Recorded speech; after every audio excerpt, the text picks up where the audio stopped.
so we're all sat bobbing around in our individual little life rafts. The word goes round that the Sea King's unserviceable. We then wait another hour and a half for the boat to come back and get us. That was just a bit of a shame. So yeah, patience is quite a good thing to have. They would also give us some land survival training. We went away for a week, somewhere in the deepest, darkest Yorkshire, and we were left there for a week with just things that we would land with if we ejected from our aircraft. So we had some snare wire, we had some windproof matches, and we were pretty much left to get on with it. We were given a chicken to deal with, so we did have some food, but we had to sort it out ourselves. They showed us how to deal with the rabbit, we had to sort that one out ourselves. But that was about all the food we saw all week. So that was a tough week. I think I managed to smuggle in a little chocolate bar with me, which I tucked it, thank you, check, I tucked it into my long johns. So I had a Yorkie bar with me that had 7 pieces of chocolate, 7 squares, and that is some amount of restraint to do 1 square of chocolate per day. That was hardcore. So the picture on the left there is obviously the chap wearing his full kit that he would fly in. I think this guy is actually dressed for a typhoon, but actually things haven't changed that much. Glamorous, it is not, I won't lie to you. So underneath all of that, you're wearing a good set of nice cotton long johns. That's a good look. The next layer up from that is what they call a bunny suit, which you can kind of, I don't know what's wearing one today. You know the Air Force jumpers, the thick woolly jumpers? It was a full bodysuit made of that stuff. That was pretty warm. Then on top of that you had your rubber immersion suit. So that's your top layer before you start piling on all your safety equipment. So this rubberized suit has rubber seals around the wrists, around the neck, plastic shoes. That was pretty sweaty. And you imagine on a day like today, kind of dressed in that and all ready to go out flying. You're already sweating before you get in the airplane. On top of that, you've got your G-pants, so that's on your legs. That helps you sustain the G, so they inflate, they fill with air to compress your legs to stop the blood from rushing to your feet. So they sit on your bottom half. Your next layer on your top half is your life jacket, which you can see there. That's quite bulky, quite heavy. And then obviously your helmet and your oxygen mask on your heat. So you can imagine that helmet hair and the nice red ring that sits on the imprints on your face when you get back from flying. Not my best look ever, okay? Cool. On to the next one. So after all that training, they finally let you in one of these. So this is the F3, and this is actually me. This is me in an all-female crew, in fact. So a female pilot flying down the Moffat Valley. I think it was my 2nd ever trip. On the F3, so there you go. Anyone want to hazard a guess at how fast these things go? Audience interaction time.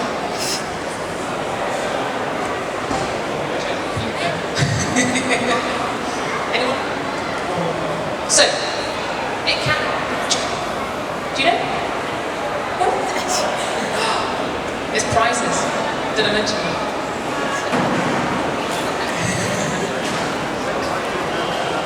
Not bad, that's not bad.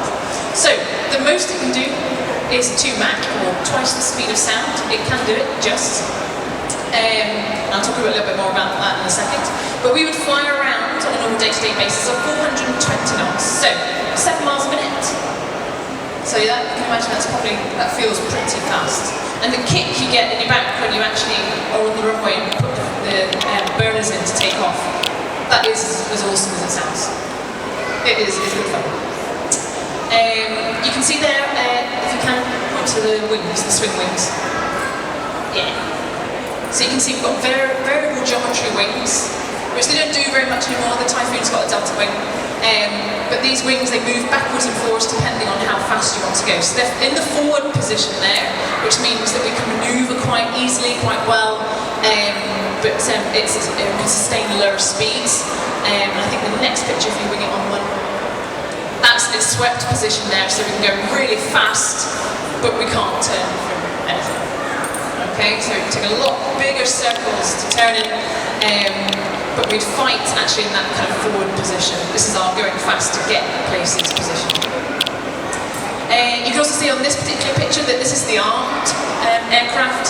So you can see along the middle we've got 4 AMRAAMs, which are the medium-range air-to-air missiles. They're the ones that I would deal with mostly. So as a navigator, I'm functioning the radar as much as I can to find the enemy aircraft on the radar screen, and then using that radar image to then slave these medium air-to-air missiles onto them. So that was kind of my main role. The ones in the wings are the ASRAAMs, which are the short-range ones, and we'd use those once they were in visual range, and the pilot would operate those ones because they come up in what they call their head-up display, come up with a little kind of marker, and they would use the heat signatures of the enemy aircraft to locate them and then fire those weapons. We'd also carry things like the towed radar decoy to try and deflect other people's missiles away from us. But I don't think I've got a picture of that, which is unfortunate. This is my office, or was my office. Now I'm going to see one in the hangar across the way. You can see it looks reasonably old-fashioned. It's, you know, the aircraft was built and made in the 1970s, so cockpits you see now are all glass and, you know, Gucci kind of computer screens. So this is quite basic in comparison. You've got 2 TV monitors at the top there. Definitely not in colour, just green and black. Think about the oldest computer that you can remember, that's pretty much what it looks like. So on the left, we'd have the radar screen.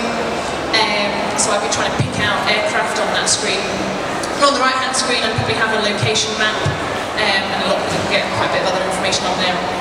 The bottom left panel, that's it, awesome. They're all my controls. So I had to learn what each and every one of those controls did, because they all do something a little bit different to help make the radar function better. So much ground school, so much to learn to make that little panel work. The little joystick you can see is kind of pretty much my mouse cursor. So that doesn't do anything other than kind of move a little cursor around the screen on the radar.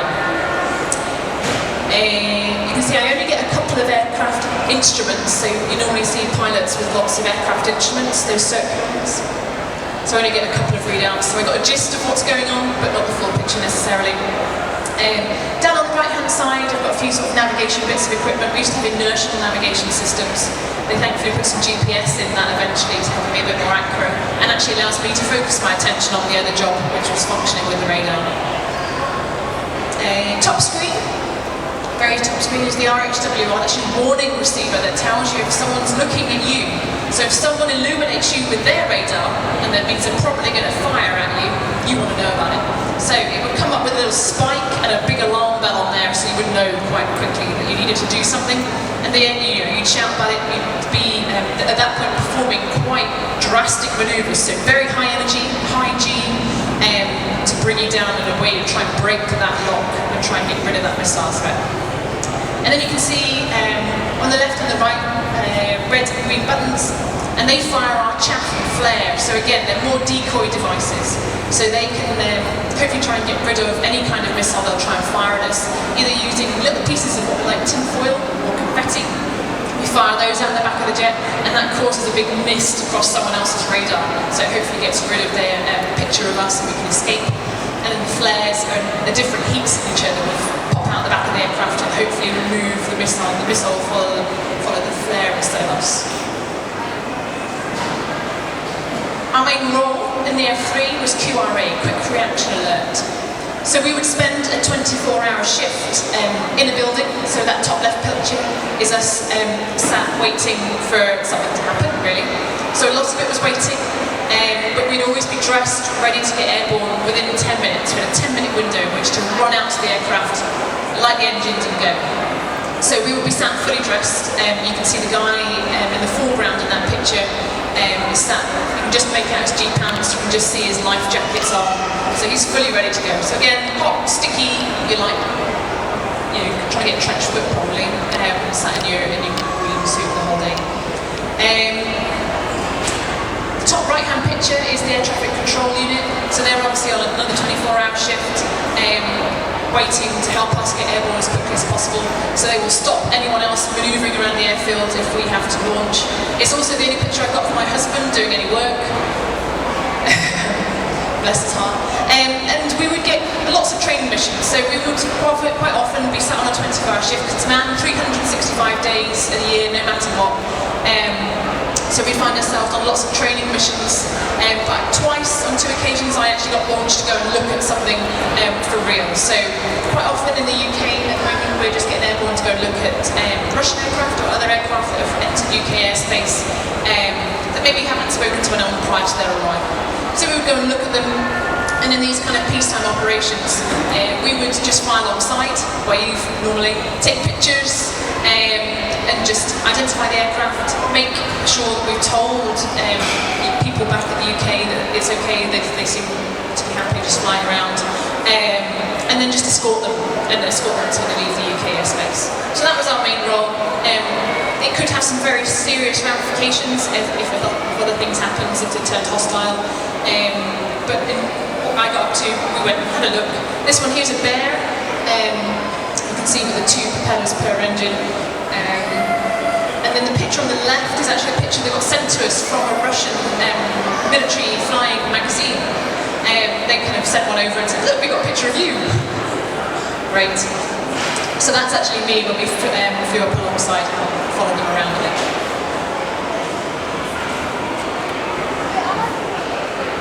So we didn't do just that just in this country, so we did that at RAF Lucas, and we did do it at the time.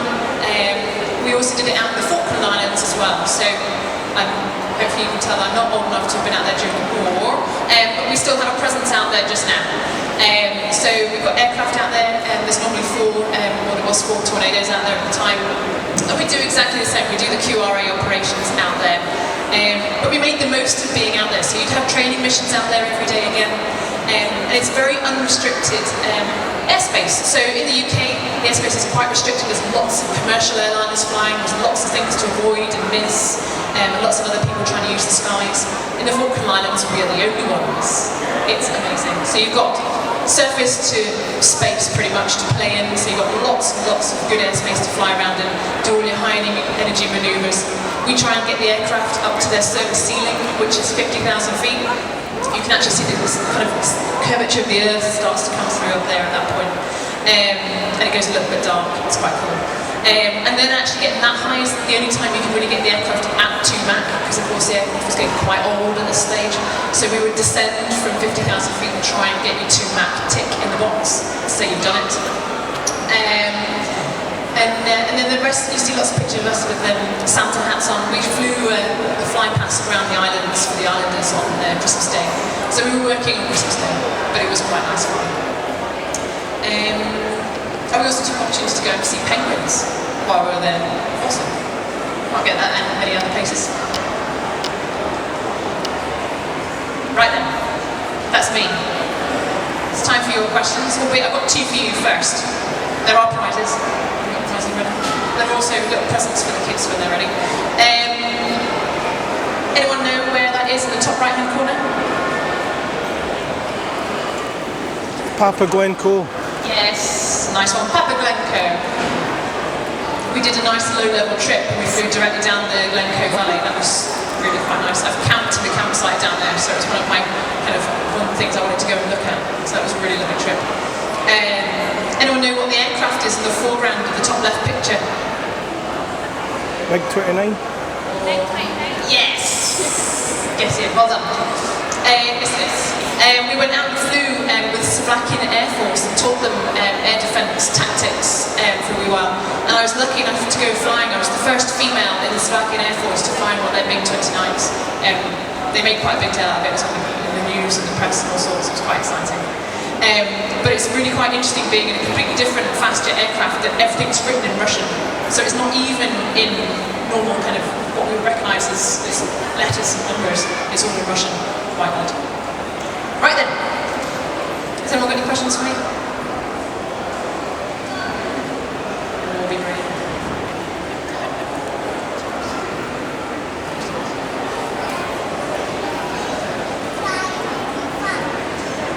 He asked me if airplanes fly really fast. They do. They do. They fly very fast.